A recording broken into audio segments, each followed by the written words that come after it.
All right, we have kind of a little book club going on around here. We will have a real book club someday. Oh, yeah, that would be super fun. Yeah, maybe this winter, we all want to snuggle in and cozy up by the fire. So I'm reading a book. You read one of these books. We're waiting for my mom to call because she also was in charge of another one. And so so we have a little bit of firsthand experience. We have a lot of recommendations from you on some great Christian fiction, especially for summer when you're getting ready to go on vacation. And I have 3 reasons why reading is so good for you. Really good one. Okay, mom's gonna call it anytime. I'm gonna dig in and we'll just see what happens here. So C.S. Lewis said, "You can never get a cup of tea large enough or a book long enough to suit me." That does sound nice. Mm-hmm. Oh, when you get to the end of a good book. I know. You have to grieve it. I know. And you're like, what's next? You were so helpful in giving us book recommendations. So we have a whole list for you. So we just kind of picked through and picked out a couple that we're going to share with you in a few minutes. But we mentioned last time that books help us to relax. Mm-hmm. Reading fiction for 6 minutes helps us reduce stress by 68%. That's huge. More than going for a walk. Yep. I think it just completely disengages your brain. Yes. And it gets you out of that fight or flight and busyness all the time, and you get to take it down a gear, enter a new world where everything, maybe it's not in good order, but it's not your chaos. Okay, I have 3 other benefits though. Reading fiction makes us more empathetic. Yeah. And what we've seen, and this has been proven over time, text communications, emails, text messages, messenger, it actually is causing us to lose our empathy. So if you've noticed, and I have heard a lot of people talking about this, that people just aren't as kind or gracious or compassionate as they used to be, that's actually a real trend. And so reading helps us to have empathy, and research shows that fiction is more effective at changing our views about people who are different than ourselves than nonfiction. So if you read a textbook or a newspaper article, you're in an analytical mode and you're judging it. Huh. If you read a story, you're entering into the human characteristics of others. Yeah. We have a great book too that I'll add to the list that you recommended. Was someone? Oh, okay. Say it quick. You can't leave it. Someone from the Middle East that was encountered by Jesus, and so it was an awesome story. I dared to call him Father. I dared to call him Father. You learn a lot about her faith. Okay. Yep. Hey, Mom. Welcome to our book club. You're live. All right, so Mom, we kind of divided up some of these books that we have. I gave you the ones, so they are called the Netta Jackson Yada Yada Prayer Group Collection, and this falls under the category of modern day fiction. And so I thought you would have a little bit of fun with it just because it's, kind of current and has some fun characters. So what did you think? Yeah, I love it because it's everyday people. It's an easy read in that anybody can relate. The characters are so fun. You just want to sit down with them, and you are.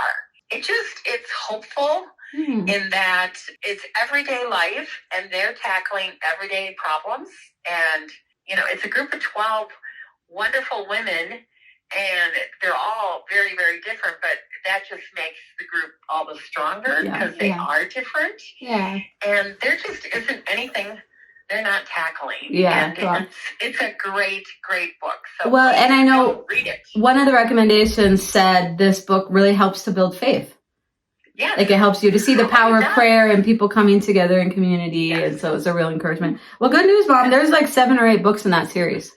Oh, that's wonderful. So you get to keep going. Yeah. That's wonderful. So I assume they're like building off the characters or something. They got, 12 people, they got a lot to tackle, I would think, in their lives. They do. Yeah. No, it's a good All right. book. Well, thank you so much, Mom. Very helpful. We appreciate the input. You're welcome, and we'll chat again soon. All right. Bye. All right. Love you. Love you. Bye-bye. Bye. Oh, we have a great mom. Well, good. I that's great encouragement. And she's a good critic. Like she wouldn't say she liked it if she didn't like it. Like so, I very much trust her review. And I'm just going to follow up on reading fiction makes us more empathetic. Yeah. Stories helped our ancestors imagine other lives, plan for possible futures, and agree on cultural codes. We have access to so much, but imagine back in the day, you're trying to imagine a newer, better life, like for your family. Yeah. And so books had a way of unlocking that for people. Reading fiction restores our focus. Who needs to learn to focus again? Yeah. Have you ever sat down with a book and you're like, wow, I can't even get through a paragraph. I have no focus. I gotta do what's next. Yeah. And so this is actually really helpful for us and our kids if you want to learn. She just texted and said, really do like the book, and I'm on chapter 8. Yeah, that was real, Mom. We trusted you. This is not paid. That's awesome. So for us and our kids, if you're looking to re-engage your mind and build focus again in your life, reading is one of the best ways that you can do that. I just need to reply back quick because it's her pet peeve if you don't. Exactly. I'll keep going while you reply. And I'm just doing thumbs up heart. It's just ironic that we're talking about focus right now, and that's what you're... Okay. Reading fiction aids creativity. Now, we tend to think of people as creative or not creative, right? Yeah. I'm a creative type or I'm not a creative type. Yep. And I've fallen into this a little bit because you're super creative and like a really skilled graphic designer. But I've seen this with you, and even if when I dabble myself, the more you do it, the better you get at it. Yeah. Yeah. Mm-hmm. Anything creative or crafting or anything like that. However, if you also, maybe your work actually requires creativity or thinking outside of the box, life certainly demands that. Reading aids our creativity because we're constantly having to fill in the dots. Is that the right term? Yeah. Fill in the blanks. Connect the dots and fill in the blanks. There you go. And so, you know, like we'll get a description. They have red hair and a blue dress and whatever, but then you're still like, how tall are they? What does those eyes look like? And so I think this is also what helps make reading relaxing is, again, you're engaging, you know, maybe we don't spend a lot of time in is that the right side of our brain? Yeah. The right side of our brain. And so you're getting to unlock that and build into it. And creativity is a muscle then that can grow. Okay. That's awesome. All right. So there you go. We're sold? I'm sold. Okay. Yeah. You had me at lower stress by 63%. So again, thank you so much for all your recommendations. I have the master list of recommendations. It's not necessarily an endorsement because we couldn't read all of them, but they're ones that you recommended. So we have them in very good faith. Trust you too. And just for our sake of conversation today, I did take out like Francine Rivers, Lynn Austin, Janet O, Karen Kingsbury. These are really well-known Christian authors. So today we're going to talk about ones that might be a little lesser known. But I think this is important too. For this, what we're talking about today, I stuck to ones that are a series. Just because again, like you go to all that work to find a good book. I thought it's nice to have, 7 or 8 of them. So this book I was reading is a series? You have 3. That is so fun. Okay. So Dawn, I gave Dawn the category of biblical historical fiction, which this is such a cool category because it's taking you back in Bible times through a fictional story. And so you guys gave a few really good recommendations around that. One is Tessa Afshar.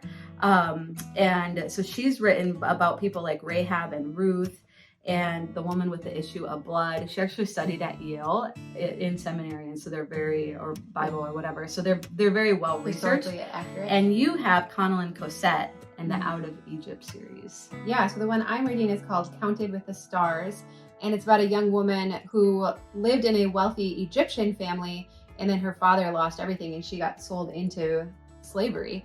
And so now she was basically counted amongst the Hebrew slaves. Yeah. But it goes through the period in time where all the plagues are coming.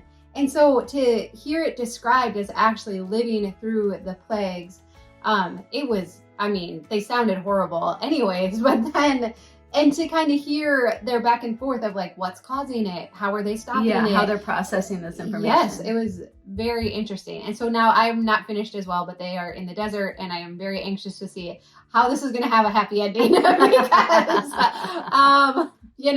so. But don't you feel like. It's incredibly engaging. It was a little heavy in the beginning. I will say, I always read before bed and it was a little bit like, I can't go to sleep if something's unresolved. I'm like, I have to read like 2 more chapters. But now that I'm really into it, it's awesome. Which plague was the worst? I think there's like biting flies. When the flies came, they would actually bite. Ooh. And so. Yeah, if you've ever gotten bit by a fly, that's terrible. Yeah, okay. And they were just everywhere. Okay. Yeah. And what I think is so fun about this, then when you read those passages in the Bible, don't you just feel like they're going to come alive in a whole new way? Now. Yeah. Or the humanity of the people in the Bible also, and going back to empathy, comes alive in a whole new way. And even this appreciation for all that we have. I mean, they literally packed up all of their belongings into a little cart and now are carrying them with them. But yet even contrasting that with, but they still had everything they needed, and I'm like, God, we have too much stuff. That's a conversation for another day. There's your true minimalist coming out. So, and then Mom, who we just spoke with, I gave the category of modern day fiction. And there's some great recommendations there. So again, she was reading Netta Jackson and the Yada Yada Prayer Group. A few other recommendations were Sharon Brown, the Sensible Shoes series. Doesn't that sound fun? Yeah. Robin Jones Gunn and the Sister Chicks series. So that's kind of fun. That's two Canadian sisters inherit beachfront property in Mexico and take off on an adventure to claim their inheritance. Oh, that sounds so so these fun. are just fun, Yeah. right? And then this was recommended, probably one of the most, was Jan Karen and the Mitford series. And you have 14 of those Oh, books. yeah. I think I had one of those on my phone. And so those are, again, multiple recommendations for that. And it's a rich comedy about ordinary people and their ordinary lives in the charming town of Mitford. Mm-hmm. And so those are nice stories, I feel like, to fall asleep to. Out of Egypt might be like a little, It's a little intense. It's a little intense. It's totally good. And then also, Dawn, before I tell my category, you also started this with the kids recently, Andrew Peterson and the Wing Feather Saga. Did you start it yet? Well, Adeline's reading it. So I did Okay. read some of the reviews that said for younger, a little bit younger, it might be a little intense. Yeah. So I'm having Adeline read it for, she's 12. So she finished the first book and she's on the second one and she's really enjoying it. But she agreed, like Gage and Corbin are 7 and 9. Young. And so she's like, when they're like my age, then they can read them. And this is what one of the reviews said. It said, the Wing Feather Saga is witty, imaginative, and full of heart.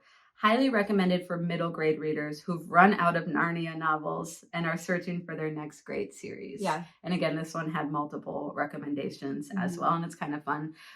Many adults read it too. That was something I read in the reviews. This one gal's like, I'm 33. I just read the whole book in one night. Yeah, Yeah, totally. So, and then lastly, I took the category of Christian romance, and I was like, can we say romance? I don't even. So I actually looked up the definition. This is what it is. Of course. I'm you so did. literal. I know. Romance is just a feeling of excitement and mystery associated with love. Aw. So I'm like, that's sweet. And this is what happened. Okay, when we worked at the radio station, we would get books in the mail from authors and publishers and new books for us to try, and then they wanted us to talk about it. So we actually got some of these Melanie Dobson books, and when you were just cleaning out your old bedroom, some of them were there, and what are they called? Okay, it's historical Christian fiction with a romantic spin, but some of them are set like, I don't know if all of them or some of them have like an Amish spin to them or different historical contexts. And so I read these right before I met Princeton, and I honestly felt like it just kind of like warmed up my heart again, you know, like just like in these kind of books, they don't, I think at the end they kiss. So it's like so clean. But it just was like, it was such a sweet series to read, and then I met Princeton. And so... And then you asked him if he would grow a beard. And so currently I'm reading, so those were highly recommended as well, and I will also recommend them. Tess Thompson. I'm like actually turning red. I'm also pregnant and really hot. Okay. I'm currently reading Tess Thompson, who also does historical fiction, Emerson Pass, and it's set back in kind of like the gold rush times in Colorado. Love it.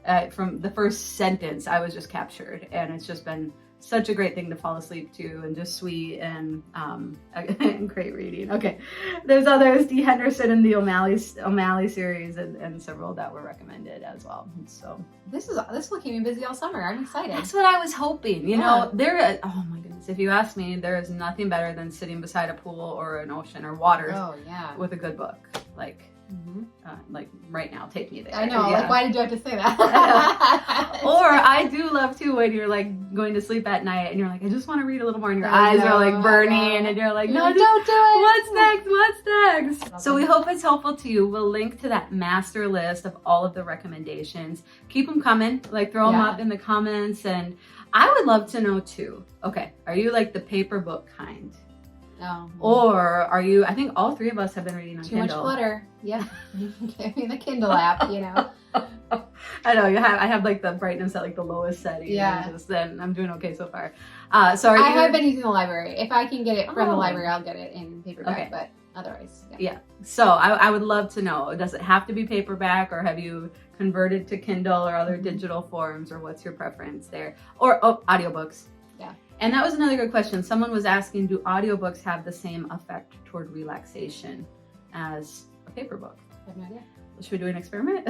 Let us know. Just I have no idea. the next I don't 5 like nights. listening to fiction. Not fiction. No. That wouldn't be my preference. Yeah. Unless maybe I'm by a pool. But Tom actually used to when he was driving a lot. So That's true. maybe. Okay. I don't know. You tell us. Yeah. Okay.